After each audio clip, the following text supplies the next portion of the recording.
Anyways, welcome back.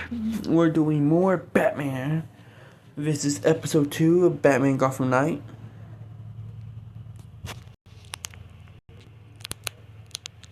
Batman Gotham's Night, Episode 2, A Cold-Blooded Night, starring Christian Bale as Batman Bruce Wayne, Udo Kier as Mr. Toad.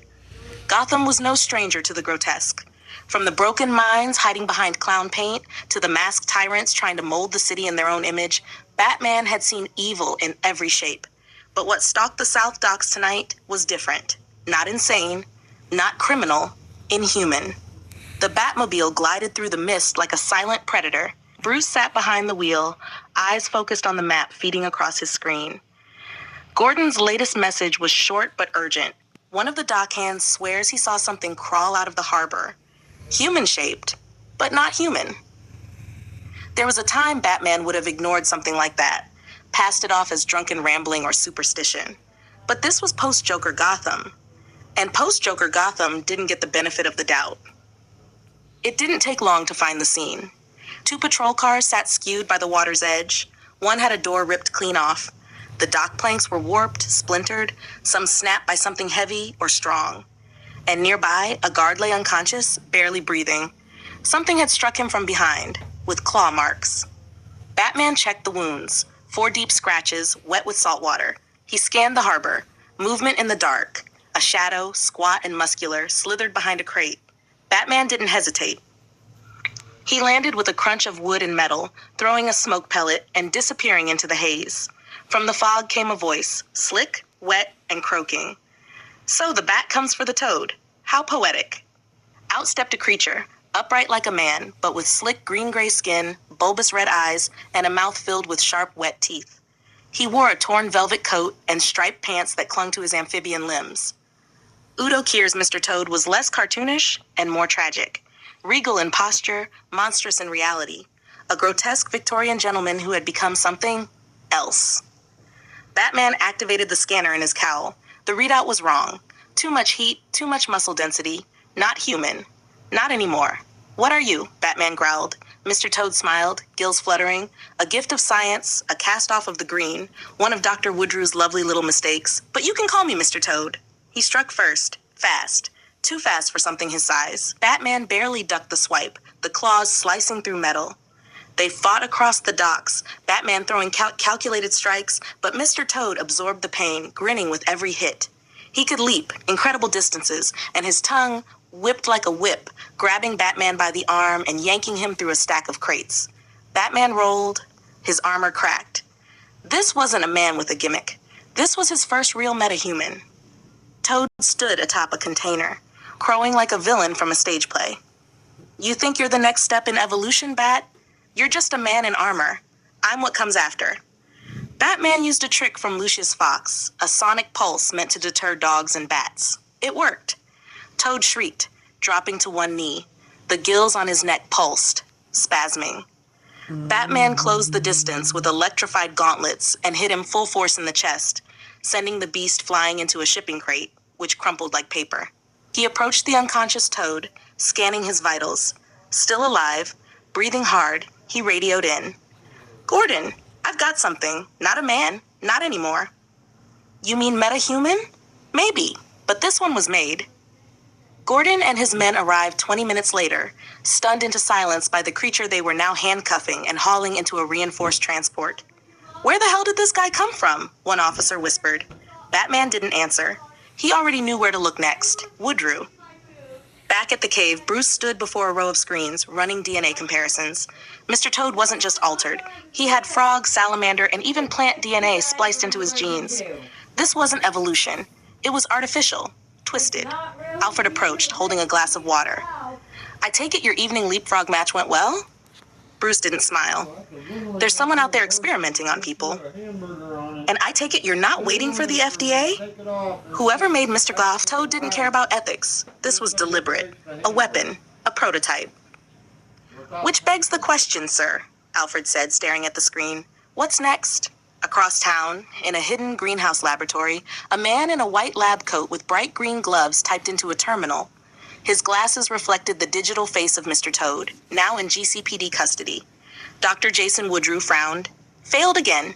He turned to his next subject, a vat filled with vines and something growing. Cast: Batman, Bruce Wayne, Christian Bale, Mr. Toad, Philip Toadvine, Udo Kier, Jim Gordon, Gary Oldman, Alfred Pennyworth, Michael Caine. Mention Dr. Jason Woodrue actor. End of episode 2. Okay, next story. This is another Batman story. This is episode 3.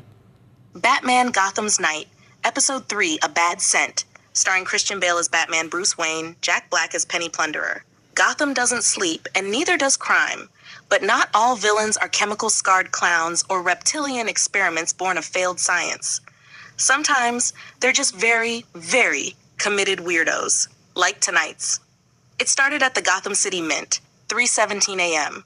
The alarms blared, the vault was cracked open like a cheap toy, and the security guards were found tied up, not with rope but copper wiring, and left on each of their foreheads 1 penny. Stamped 1951, old, worn, valuable to no one except him. Batman dropped from the shadows into the vault, scanning the scene. The place was trashed, and a ridiculous amount of coins were missing. Only coins. Not bills, not bullion, just pennies. The guards moaned as they woke. One of them mumbled, he kept yelling about interest, and Abe Lincoln watching him. Batman narrowed his eyes. Plunderer. Cut to a man in a trench coat far too small for his round figure, oversized goggles, a pocket full of pennies, and a giant copper cent strapped to his back like a turtle shell. Penny Plunderer. Played with absolute chaotic energy by Jack Black, he danced across the rooftop of the Gotham Coin Museum like a budget villain in a forgotten musical. And yes, he sang. 1 cent, 2 cent, steal 'em with pride. Lincoln on my shoulder, the copper's my guide. You can keep your gold and silver thrills. Give me change, baby, and pay those bills. He threw a handful of pennies like ninja stars, knocking over 2 security drones. Then he stopped, because standing right in front of him was Batman. Dark, brooding, cloaked in smoke and judgment. You're not gonna sing, are you? Batman asked. Penny Plunderer grinned. No, but I was thinking of rapping. The fight was, well, awkward. Batman dodged a flying roll of vintage pennies tied together like nunchucks. The villain came at him with a copper crowbar engraved with "In Sense We Trust." Jack Black fought like a man possessed by coin collecting, bad puns, and far too much sugar. At one point, he screamed, "You think I'm small change, bat freak? I'm legal tender." Batman didn't respond. He just punched him straight through a display of historical vending machines. Coins flew everywhere. Okay, ow. Penny Plunderer muttered from under a broken gumball dispenser. But counterpoint, I was totally gonna donate half of this to charity. You stole 8 million pennies, Batman growled. That's like 80 grand, bro. That's planning. You spent $20,000 on a custom coin cannon. I have regrets. Back at the GCPD, Jim Gordon stared through the glass at a beaten-up, still chuckling Penny Plunderer sitting in a holding cell, stacking pennies into a sad little pyramid. Please tell me this is a prank. No, Batman said, arms crossed. This one's real. Gordon sighed. You know, sometimes I almost miss the Joker. At least he wanted to blow up the city. This guy just wanted to rob parking meters. He said the Mint insulted him by discontinuing the 1943 copper cent, Batman muttered. Is that a real thing? Batman stared at him. You looked it up, didn't you? Yes. Later, at the Batcave, Alfred examined a single penny recovered from Plunderer's jacket. I must admit, sir, this is the most absurd villain you've faced this year. Bruce didn't respond. He sat at the computer, scanning the city for new threats. Sir? The coin was stamped with a frequency emitter. He was using it to trigger minor security breaches across the city. A distraction. From what? I don't know yet. Alfred squinted. And all that singing? A cover. Are you sure? Batman narrowed his eyes. No, cast. Batman, Bruce Wayne, Christian Bale, Penny Plunderer, Joe Coyne, Jack Black, Jim Gordon, Gary Oldman, Alfred Pennyworth, Michael Caine. End of episode 3, A Bad Scent. Next time, Gotham's night faces the darker mystery teased beneath the coins. Want me to continue with episode 4? Perhaps something more serious or another oddball villain? Now we're going into another Vicky Vale thing.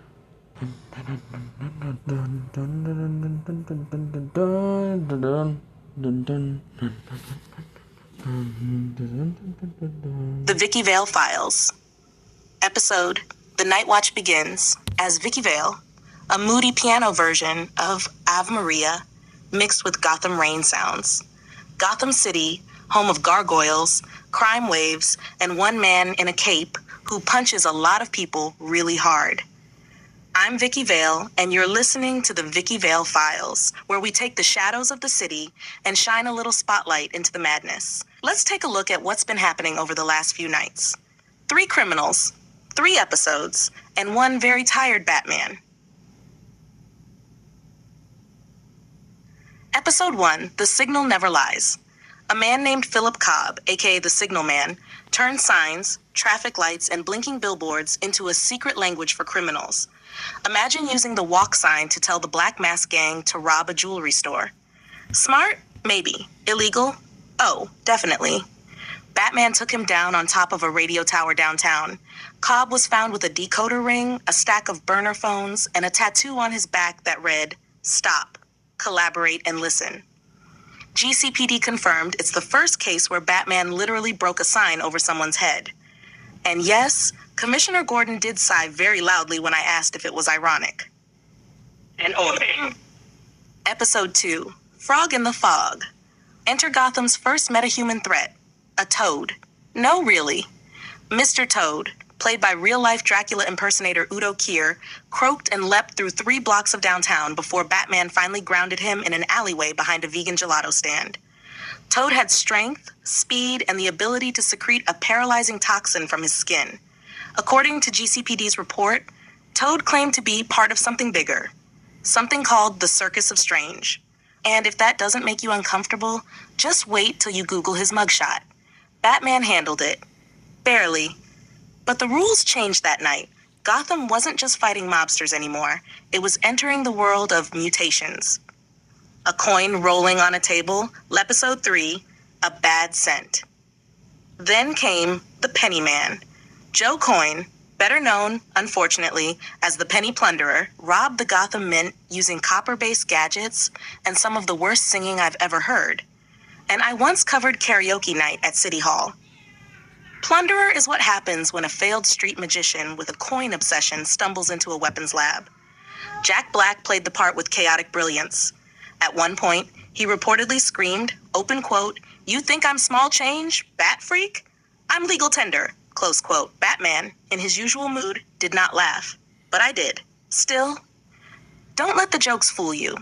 The GCPD evidence log revealed that Plunderer had been using custom pennies with built-in frequency emitters.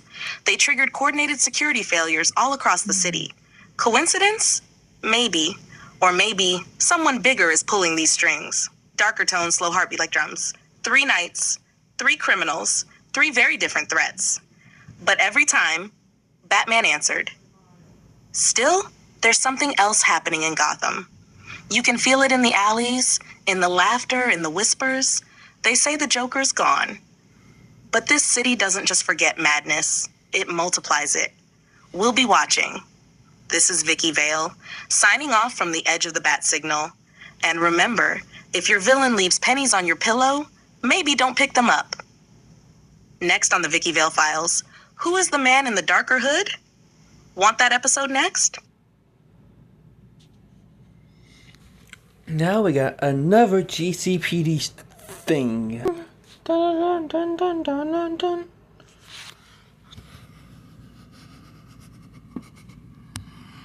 GCPD Files, the Gotham Knight case log recorded by Commissioner James Gordon. Case reference, episodes 1 to 3, Signal, Toad, and Penny. Recording begins, sound of a tape being inserted, static, then a click. Rain hits the window softly. Commissioner James Gordon, Gotham City Police Department. This is an official case log for events surrounding the apprehension of 3 criminals over the last week. Philip Cobb, Joseph Coyne, and 1 unidentified metahuman known only as Mr. Toad. Batman brought them in. Each arrest raised more questions than answers. As usual. Let's break it down. Case file number 001, Philip Cobb, aka the Signal Man. Location of arrest, Gotham Broadcast Tower, 12th and Kane Avenue. Charges: conspiracy to commit robbery, aiding and abetting organized crime, obstruction of municipal signals. Status: in custody at Blackgate. Evidence collected: 1 yellow trench coat with reflective LED arrows stitched into lining. 6 burner phones, all encrypted, all scrubbed clean. Rolodex of local street gangs with color-coded crime windows. Signal decryption manual written in Pig Latin. Batarang embedded in the stop sign he fell on. Notes: Cobb wasn't a muscle guy. He was the planner. The one giving the green light, literally.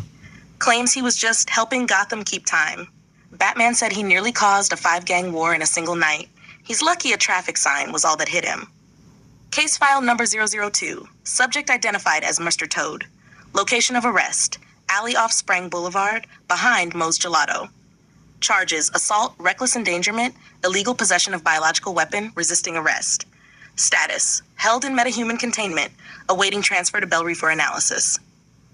Evidence collected: vial of skin toxins scraped from Batman's gauntlet, torn cloak soaked in industrial swamp water.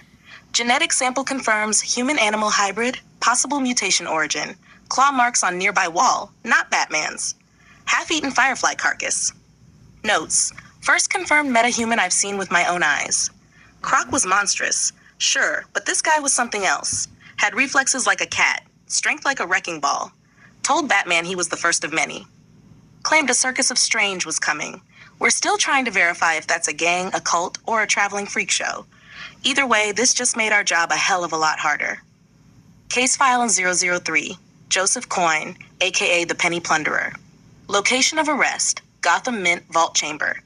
Charges: grand larceny, destruction of property, illegal tech use, unlawful karaoke. Status: in custody at Arkham Asylum, pending psych eval. Evidence collected: 137,000 pennies, each engraved with his initials JC. Voice-activated penny bombs: 2 detonated harmlessly, 1 exploded and melted his own belt buckle. Homemade coin cannon. Batarang lodged in the coin slot of the vault door. 1 badly bruised ego. Notes: Coin wasn't just robbing banks. He was making a show of it. He sang, he joked, he even tossed pennies into the air like confetti after knocking out a security guard with a roll of nickels.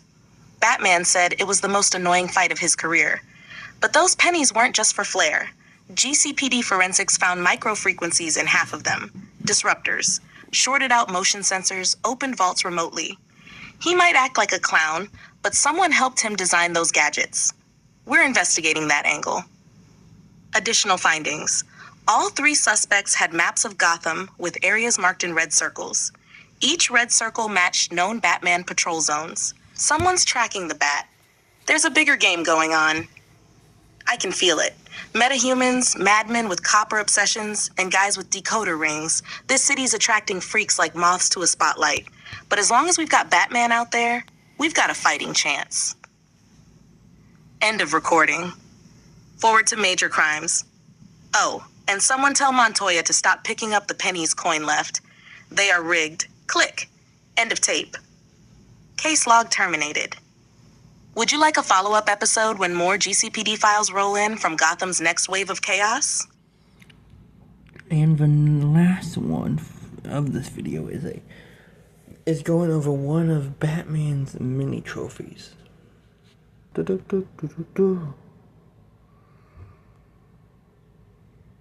Batman Trophies number 1, The Giant Penny, a moody, introspective monologue told through Batman's perspective, a short character study rooted in the tone and atmosphere of the Nolan universe. Christian Bale voices Bruce Wayne Batman.